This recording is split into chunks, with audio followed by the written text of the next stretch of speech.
Por gentileza, abram sua Bíblia comigo na primeira epístola de Paulo aos Coríntios,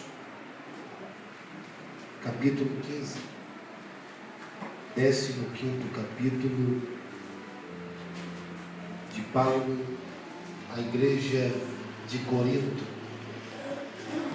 Enquanto você procura o texto bíblico, eu quero, de costume, externar a minha gratidão a Deus pela honra, pela oportunidade, pelo privilégio de mais uma noite estarmos na sua augusta presença, para louvá-lo, para bendizê-lo, para engrandecê-lo e adorá-lo na beleza de sua santidade. É um prazer regressar a esta casa, é um prazer rever os irmãos, é um prazer estar cultuando com o pastor Fábio, juntamente com a sua esposa Cleide, com todos os irmãos, amigos que eu tenho aqui em comum nesse ministério. Deus abençoe cada um de vós. Eu quero ser breve na minha oportunidade. Iniciando-se, eu já peço perdão. Eu não gosto muito, pastor Fábio, de pregar uma mensagem que eu não tenho uma estrutura já em mente. Mas eu estava à tarde olhando o céu e de repente me veio este versículo em meu coração. E quando eu li esse versículo, eu comecei a chorar. Eu fui tomado em uma intimidade com Deus naquele momento, que eu quero, nesta noite, que aquilo que eu senti, os irmãos sintam também. Eu rapidamente preparei alguma coisa, o tão quanto supérfluo. Então eu sei que eu vou gaguejar, eu vou pedir para vocês me acompanharem aqui. É a primeira vez que eu estarei ministrando essa palavra. Mas eu quero que aquilo que eu senti na minha casa hoje, nós possamos sentir aqui também. 1 Coríntios, capítulo de número 15. Quantos acharam? Amém. Verso de número 9. Com muita educação, mais uma vez eu peço para que vocês não conversem, não se distraiam, não sei se foi no último caso, para não perder aqui a minha linha de raciocínio, amém? Capítulo 15 de 1 Coríntios, verso 9. Porque eu sou o menor dos apóstolos, que não sou digno para ser chamado apóstolo, porque eu persegui a igreja de Deus. Somente esse verso. Não feche sua Bíblia ainda. Toda a igreja, por gentileza, repita comigo. Porque eu sou o menor dos apóstolos, que não sou digno para ser chamado apóstolo. Olha para o irmão que está ao seu lado, fala assim para ele: hoje nós vamos sair daqui não se gloriando em nada que nós façamos para o reino de Deus, mas entendendo que todo aquele que se glorie, glorie-se no Senhor. Curva a sua cabeça, feche os seus olhos em nome de Jesus. Pai querido,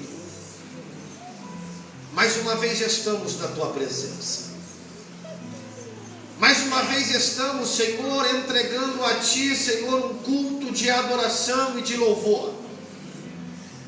Deus, que essa palavra venha a ser, meu Pai Santo, enxertada em nossos corações.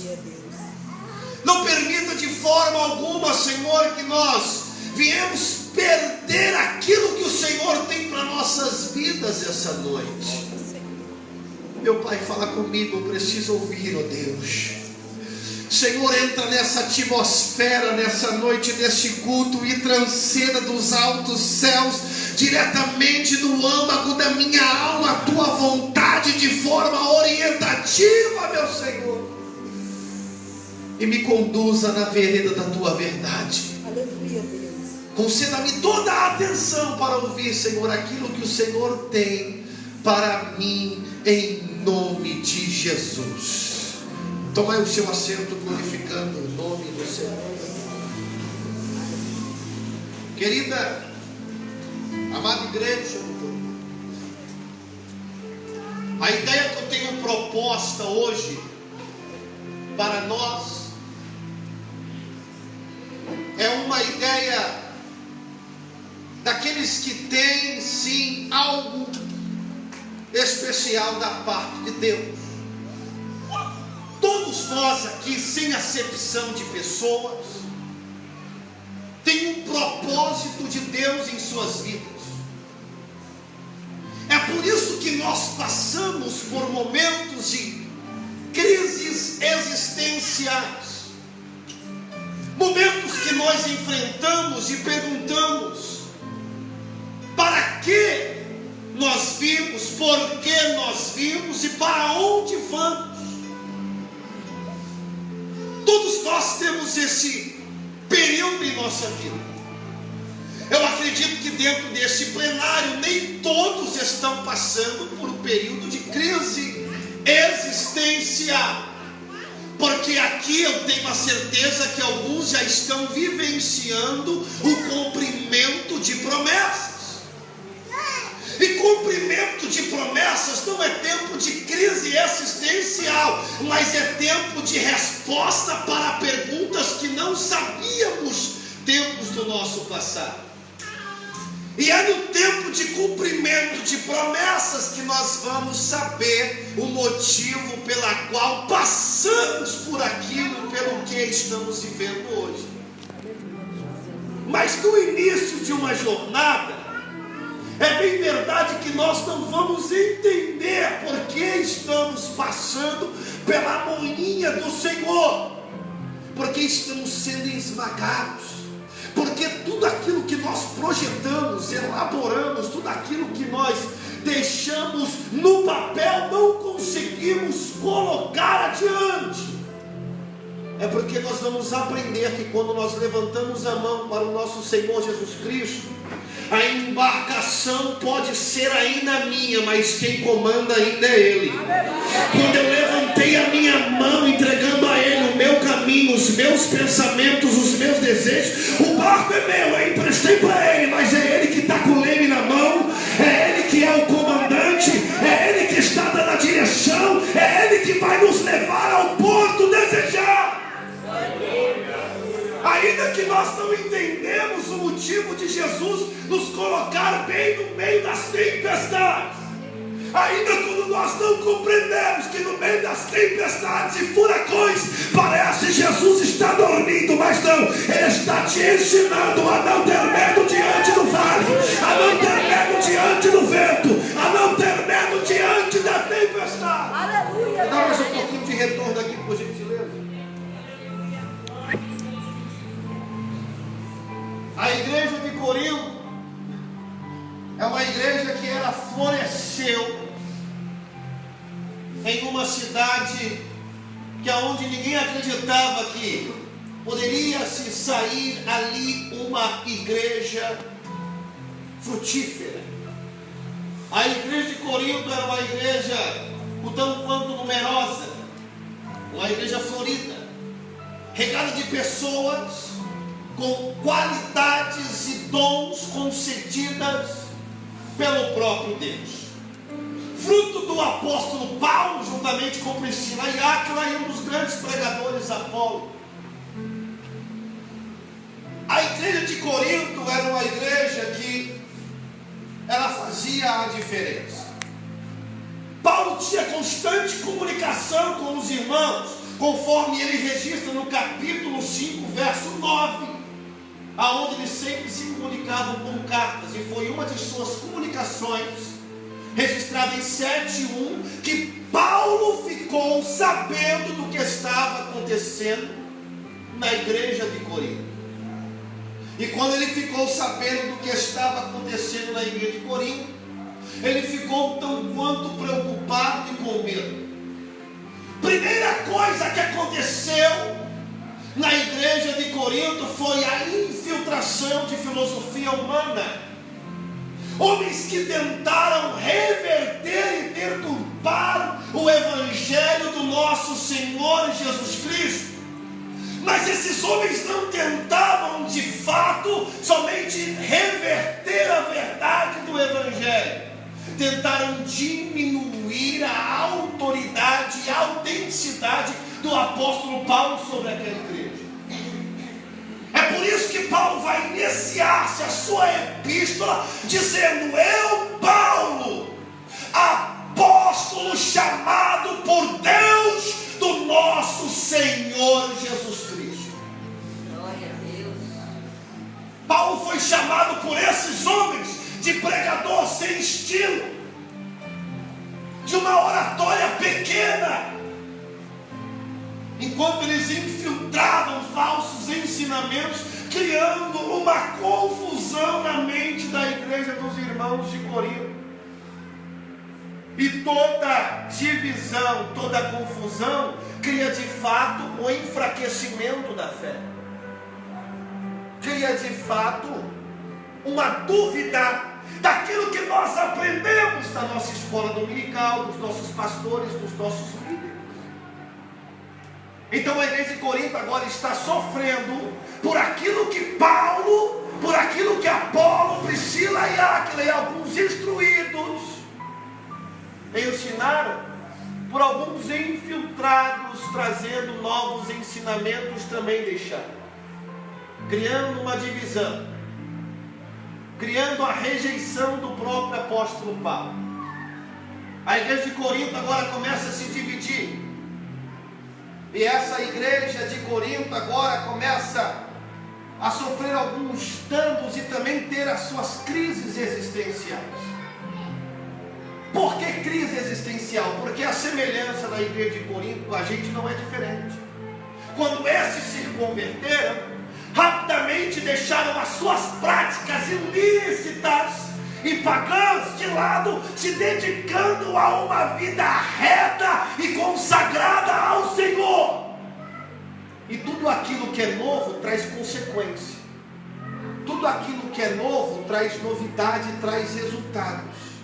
Mas quando eu me coloco numa vida devocional com Deus, uma vida regrada de oração, pastor Fábio, uma vida regrada de jejum, uma vida regrada a um devocional com o Senhor, eu vou ter alguns momentos de crise. Porque a serpente, irmão, ela só vai te dar o bote quando ela se sentir ameaçada. Crente que não jejua, crente que não ora, crente que não busca, não incomoda o inferno. Mas crente que se consagra, crente que se separa, crente que se coloca na posição, quer conhecer mais de Deus, quer ter mais de Deus, e não se prepara, as coisas vão mudar. O teu vizinho vai te ofender, o teu parente vai te rejeitar, vai ser perseguido na empresa. Mas deixa eu te dizer, é porque tem um brilho diferente em você. Tem um algo especial em você. É a glória de Deus reluzindo em sua vida. É algo novo e compreendido, pastor Fábio. Estamos lidando com isso agora. É algo diferente. Quando alguém chega em você e fala: tem um brilho diferente no seu rosto. Que sorriso é esse? Está com a pele mais brilhosa? Não é creme da Natura. Não é a roupa nova que comprei no shopping, não. Não é isso que está fazendo a diferença. Não é a forma de você andar na moda. É porque você está tão íntimo com Deus que a tua face está que nem a de Moisés, reluzente como o sol, reluzente a glória de Deus sobre nós. Glorificado seja o nome do Senhor. E o apóstolo Paulo, sabendo o que está acontecendo na igreja de Corinto, ele fica sabendo que agora há partidarismo. Na igreja de Corinto há infiltração da filosofia humana, imoralidade. As pessoas mais iam aos fóruns e aos tribunais gentílicos do que perguntar para o pastor da igreja como perdoar o seu irmão. Tudo era resolvido no fórum. Tudo vão processar. Tudo vamos resolver diante do juiz. E o pastor era deixado de lado. Ninguém pediu opinião para ele. Na igreja de Corinto, Paulo exortou acerca da imodéstia feminina, aonde as mulheres não andavam como as mulheres de Deus devem andar, uma sensualidade que atraía aos olhos de qualquer um, tanto de homens como de mulheres, tirando completamente a concentração do culto. Isso foi tratado por Paulo na igreja de Corinto no ano 57 depois de Cristo. Paulo também ficou sabendo da irreverência na Santa Ceia, do abuso dos dons e do pior dano que a igreja poderia sofrer um dia acreditar que Jesus Cristo não ressuscitou dentre os mortos. Paulo, quando fica sabendo disso, irmão, ele decidiu escrever a sua epístola. Ele decidiu reduzir-se a nada.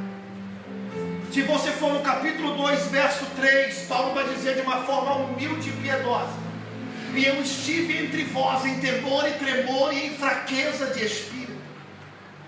No capítulo 9, verso 16, Paulo vai dizer: se eu anuncio o evangelho, eu não tenho que me gloriar, mas essa obrigação me é imposta. No capítulo 9 e 27, Paulo vai dizer isso: mas eu permaneço debaixo do meu corpo e o reduzo à sujeição, para que por qualquer meio, pregando aos outros, eu mesmo deveria ser náufrago. Nós podemos ver também as características da ternura e a fidelidade de Paulo nessa epístola, aonde ele decidiu demonstrar para os irmãos de Corinto. No capítulo 2, verso 2, ele diz: quando eu fiquei sabendo quem eram vocês, quem era Corinto, eu não quis saber de nada. Eu não quis saber coisa nenhuma dentre vós, a não ser a Cristo crucificado.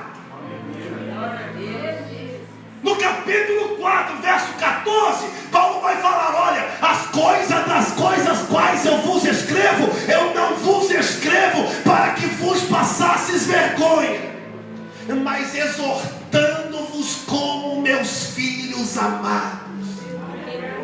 Olha o sentimento de Paulo para os irmãos da igreja de Corinto. No capítulo 6, verso 12, ele está dizendo na autoridade de apóstolo: tudo me é lícito, mas nem tudo me convém. Todas as coisas me são lícitas, nem todas elas edificam, e eu não me deixarei ser levado por nenhuma delas. Aleluia, glória a Deus, aleluia. Ele, como líder, podia separar, escolher, disciplinar, fazer tudo aquilo, porque estavam rejeitando ele. Um homem que sofreu para fundar a igreja, um homem que colocou do próprio bolso para que essa igreja crescesse, um homem que passou frio, perseguição, pedrada, humilhação, desprezo, fome, nudez, foi rejeitado pelos seus irmãos, foi rejeitado pela própria igreja no seu início ministerial, mas mesmo assim ele permanecia na fidelidade com Jesus, ele permanecia no caminho com Deus, ele não abandonava, a ponto de registrar no capítulo 13, verso 1, que pregar não é importante, profetizar não é importante, ser vaso não é importante, se não tiver o amor. De todos os dons, ele preferia o amor.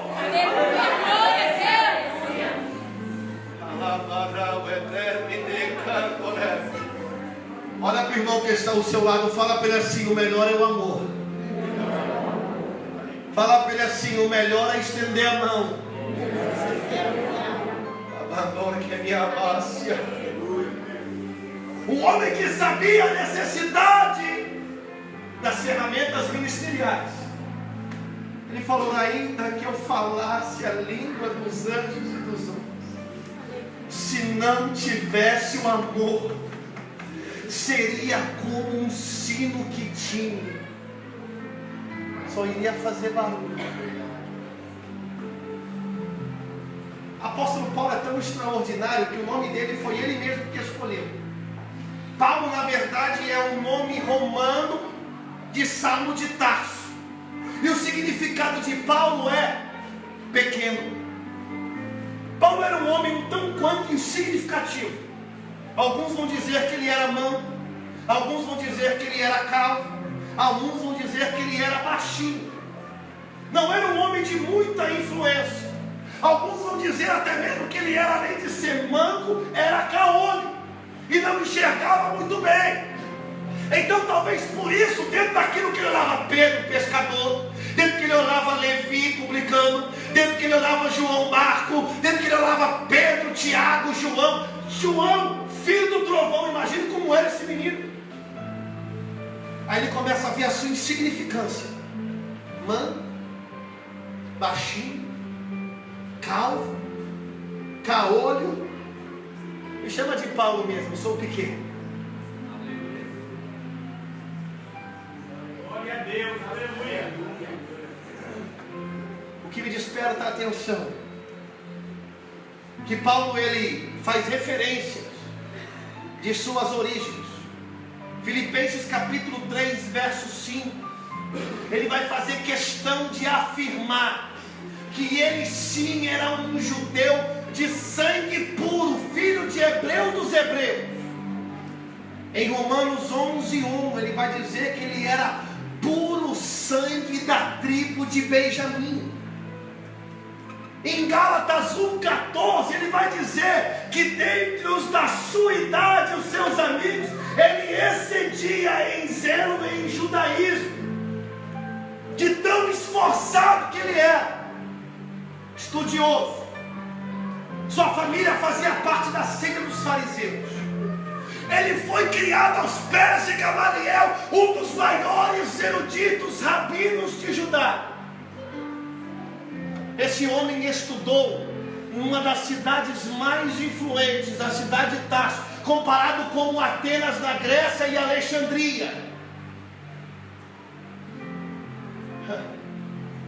Só para vocês entenderem, Paulo ele tinha uma habilidade com a estrutura do conhecimento grego, que isso favorecia. Paulo tinha privilégios por ele ser um cidadão romano. Paulo era um homem formado, poliglota, um homem que tinha acesso aos 3 maiores monopólios da época. Mas isso não livrou Paulo de ser registrado lá em Atos capítulo 7, versos 58 e 60, de participar do apedrejamento de um homem inocente. Não foi os diplomas, a influência, o conhecimento que livrou Paulo de participar de um ato cruel do primeiro mártir da igreja, mas foi indo a caminho da Damasco, caindo do cavalo com a cara no chão, ainda como fariseu ele caiu, mas levantou como príncipe de Deus, ouvindo a voz de Jesus Cristo e entendendo que para caminhar na fé eu posso estar cego, posso ser manco, baixinho e calvo, mas é Ele que me conduz, é Ele que me leva, é Ele que me orienta, é Ele que faz através de mim e por mim e para quem Ele quer. Oh, aleluia. Olha para o seu irmão, fala para ele assim: não se preocupa com o diploma. Fala com convicção, irmão, fala assim para ele: não se preocupa com influência, não se preocupa com sobrenome, não se preocupa com tempo de igreja. Peraí, está acontecendo você. Está caindo o negócio? Fala para ele, não se preocupa. Não se preocupa Com você mesmo. Com aquilo que você tem a oferecer. Só se preocupa com aquilo que você conheceu quando caiu do cavalo. Aleluia. O projeto é um, o destino é um, o objetivo é outro, mas Deus tinha traçado outra rota, outro projeto, outro destino, perseguindo a igreja, os irmãos, mas agora vai levantar como um dos maiores pregadores, o maior missionário, o maior evangelista, o maior autor do Novo Testamento, ainda que sem condições aparentes, mas foi Deus que escolheu, foi Deus que levantou, foi Deus que...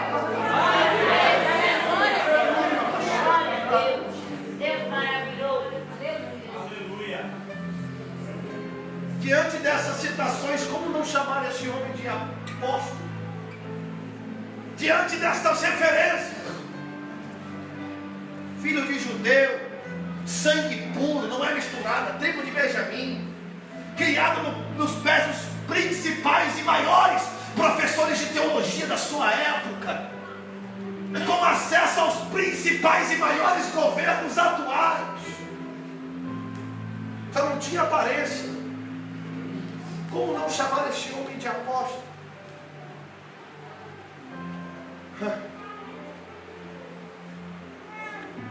A chamada de Deus nem sempre ela é aquilo que nós achamos que ela é e da forma que ela vai ser.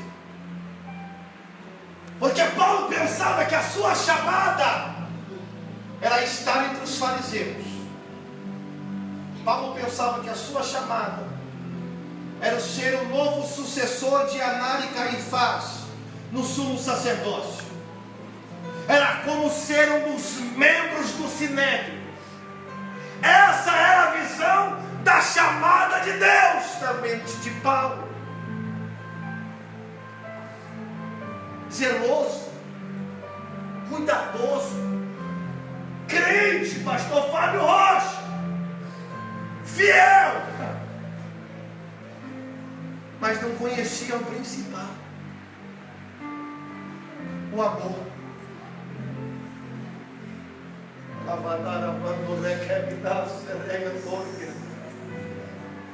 É isso que eu vim pregar hoje para a gente aqui. Que nós precisamos conhecer e aprender. Conforme eu disse, Paulo reivindicou muito o seu apostolado. Ele tinha qualidades e habilidades para isso. Ele vai escrever o resumo das aparições no capítulo 15 de 1 Coríntios, onde ele começa a registrar que o Senhor apareceu a Pedro, que o Senhor apareceu aos 12, que o Senhor apareceu aos 500 irmãos da igreja, uns que estavam vivos e outros que já dormiam no Senhor. Mas e a ele? Ele escreve: mas a mim ele apareceu como um filho abortivo, ou em outras traduções, ele apareceu a mim como nascido fora do tempo.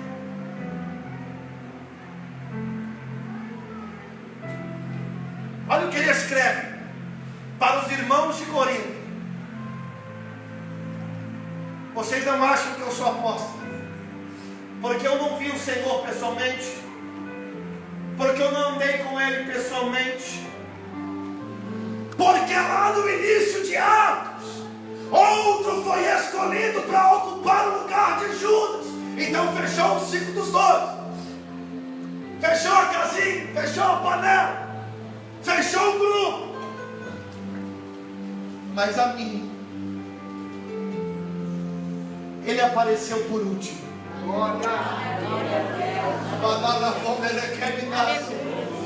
Como um filho abortivo.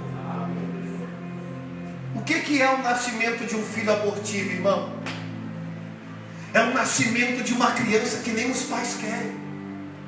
É o nascimento de alguém que tudo é feito para que ela não dê o primeiro sorriso de vida. Deixa eu entregar a palavra para você aqui. Ainda que a vida fez circunstâncias para que você não estivesse aqui, ainda que as situações que aconteceram na tua história para que você não estivesse aqui, aprove ao Senhor aparecer a você como um filho abortivo em fora de tempo. A vida tentou te matar, as circunstâncias tentou te matar, as pessoas tentou te matar, mas Deus falou: não, para ele eu dou vida, para ele eu dou oportunidade, para ele eu dou história, para ele eu mudo o cativeiro, para ele eu... Glória a Deus, aleluia.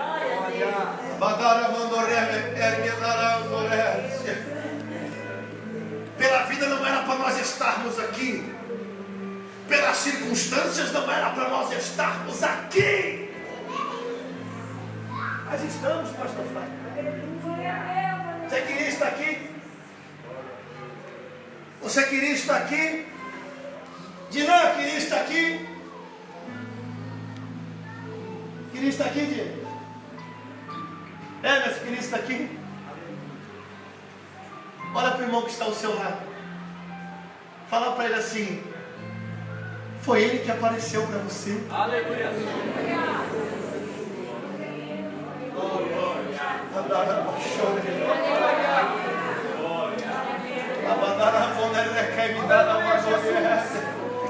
Tem pessoa que não está entendendo. Tem pessoa que só vê Deus, pastor Fábio, quando chega na igreja com um carro novo e 0 quilômetros. Tem pessoa que só vê Deus quando vem: Senhor, eu vim contar minha bênção e o meu milagre. Não, irmão. Porque este homem que diz que apareceu como abortivo, ele registra lá em Romanos, no capítulo 8, bem assim, ó, a partir do verso 35. Aleluia! Olha o que ele vai registrar: quem nos separará do amor de Cristo? Será a tribulação, ou a angústia, ou a perseguição, ou a fome, ou a nudez, ou o perigo, ou a espada? Verso 36. Mas em todas essas coisas somos mais do que vitoriosos por meio daquele que nos amou. Somos vitoriosos por quê? Por meio daquele que nos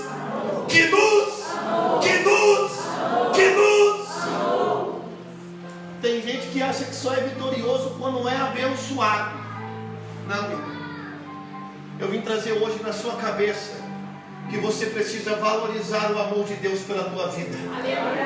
Eu vim trazer hoje para você que você precisa aprender a valorizar o amor de Deus pela tua família, pela tua vida, pela tua causa, na tua casa. Você precisa dar valor aos mínimos trabalhares de Deus na tua vida. Porque quando isso chegar, o tempo necessário em vós, aí você não vai se preocupar como Paulo se preocupou lá no início. Eu, apóstolo do Senhor Jesus Cristo. Eu Paulo, sou apóstolo do Senhor Jesus Cristo. Quando você dá valor ao amor de Deus, aí você vai viver o que Paulo está vivendo no capítulo 15, verso 9. Dentre os apóstolos eu sou o menor. Melhor, não sou nem digno de ser chamado apóstolo. Você não entendeu, irmãos.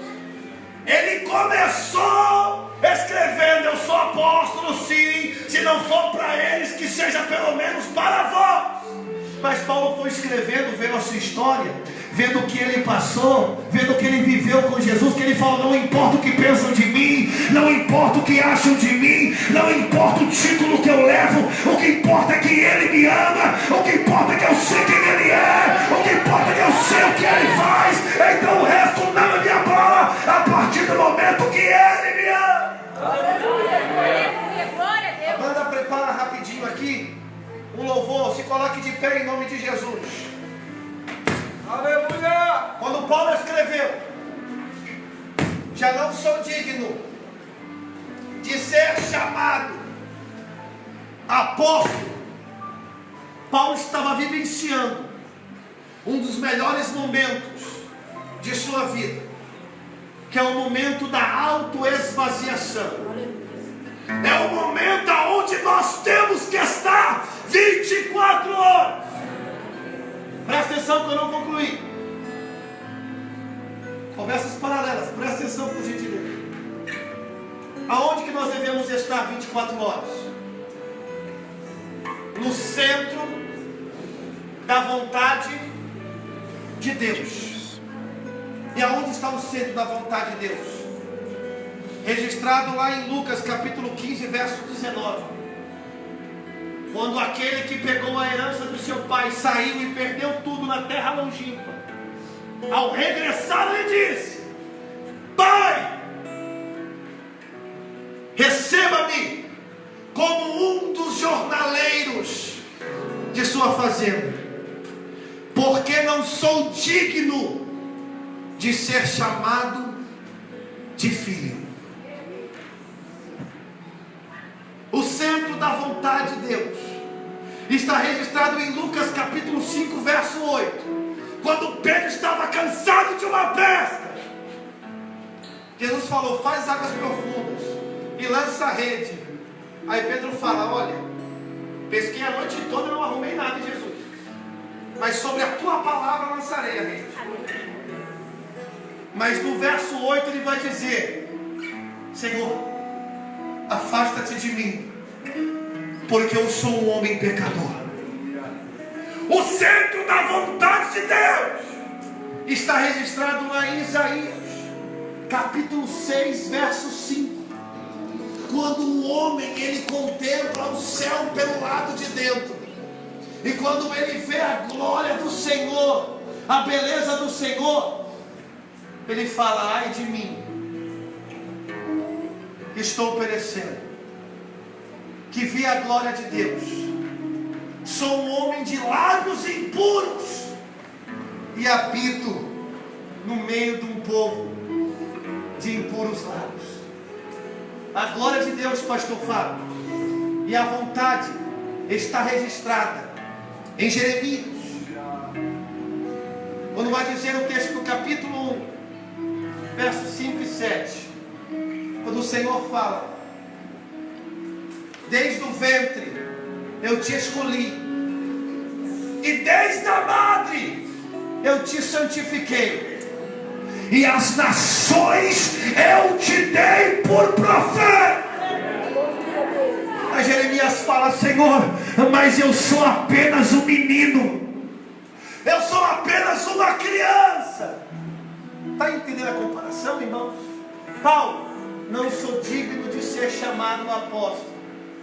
O filho pródigo: não sou digno de ser chamado filho. Pedro: aparta-te de mim que eu sou pecador. Isaías: ai de mim que estou perecendo. Glória. Jeremias: eu sou apenas um menino. Mas foi Paulo, foi o filho pródigo, foi Pedro, foi Isaías e foi Jeremias que Deus chamou para fazer a diferença. Meu irmão, sabe quando a tua história ministerial vai mudar? Quando você se diminuir diante dele e entender que não tem diploma, não tem influência, não tem sobrenome que possa sobressair a unção de Deus na tua vida, a verdade de Deus na tua vida. Deus, ele quer te levantar, te capacitar, te usar. Precisa você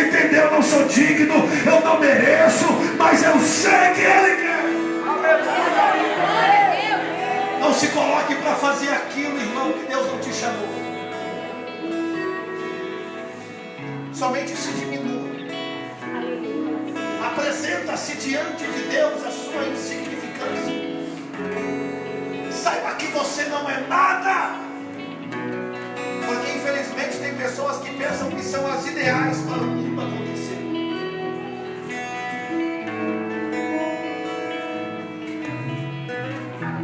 Eu, Paulo,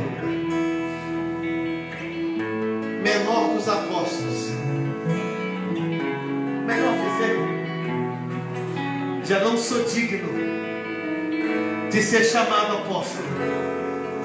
Olha o que esse homem está relatando. Eu não sou digno de ser chamado apóstolo, ainda que entre eles o que mais trabalhou fui eu. Não eu trabalhei, mas a graça de Deus que operou em mim. Foi Ele que sofreu perseguição, foi Ele que sofreu naufrágio, foi Ele que passou frio, foi Ele que ficou nu, foi Ele que foi apedrejado, foi Ele que desceram por uma cidade em uma corda e um cesto, foi Ele que foi expulso, rejeitado, foi Ele que ganhou mais número de almas em seu tempo. Ele foi o maior autor do Novo Testamento, mas Ele faz questão de escrever: eu não sou digno de ser chamado a pão. Eu vou terminar citando para vocês. Pontual, pastor Fábio. Evangelho de João, capítulo 17. Evangelho de João, capítulo 17. Sabe por que nós devemos se sentir um nada? No que diz respeito à obra de Deus? Porque a bênção que está sobre a tua vida não provém de você, provém dos céus. Se diminua. Sinta a si mesmo como Isaías, como filho pródigo, como Jeremias. Porque olha o que vai dizer. Estas palavras Jesus falou, levantou os olhos e disse: Pai, é chegada a tua hora, glorifica o teu filho, para que também o teu filho te glorifique, assim como lhe deste poder sobre toda a carne, para que dê a vida eterna a todos quanto lhe deste. E isto é a vida eterna, que eles conheçam a ti como o único Deus verdadeiro e a Jesus Cristo. Curva a sua cabeça em reverência a essa palavra. Feche os seus olhos. Eu glorifiquei-te na terra. Eu completei a obra que me deste para fazer. E agora, ó Pai, glorifica-me contigo mesmo, com aquela glória que eu tinha contigo antes que o mundo existisse. Eu tenho manifestado o teu nome aos homens que do mundo tu me deste, e eles foram teus, e tu me deste a mim, e eles guardaram a tua palavra.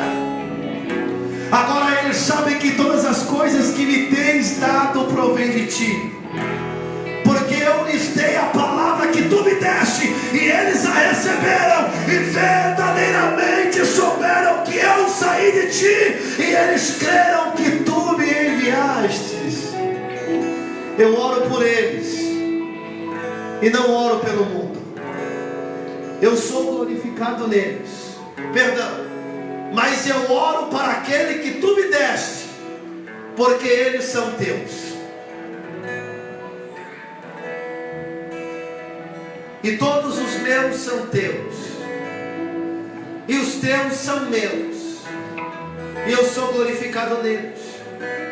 E agora eu não estou mais no mundo, mas eles estão no mundo. Eu vou para ti, Pai Santo. Guarde em teu próprio nome aquele que tu me deste, para que eles sejam um, assim como nós somos um. Enquanto eu estava com eles no mundo, o guardava-os o teu nome. Tenho guardado aqueles que tu me deste, nenhum deles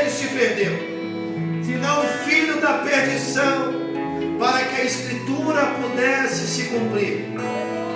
E agora eu vou para ti. E estas coisas eu falo no mundo, para que eles tenham em mim alegria consumada em si mesmos. Eu dei-lhes a tua palavra, e o mundo os odiou, porque eles não são do mundo, assim como eu não sou do mundo. Eu não oro para que tu o livre do mundo, mas para que tu guardes do mal. Eles não são do mundo, assim como eu não sou do mundo. Santifica-os pela tua verdade. Tua palavra é a verdade. Assim como tu me enviaste ao mundo, também eu enviei ao mundo. Para que ser chamado de apóstolo, se quando quem me enviou foi o próprio Jesus? Que Deus abençoe a todos. Fique com essa palavra em nome do Senhor. Amém. Amém. Glória a Jesus por essa palavra.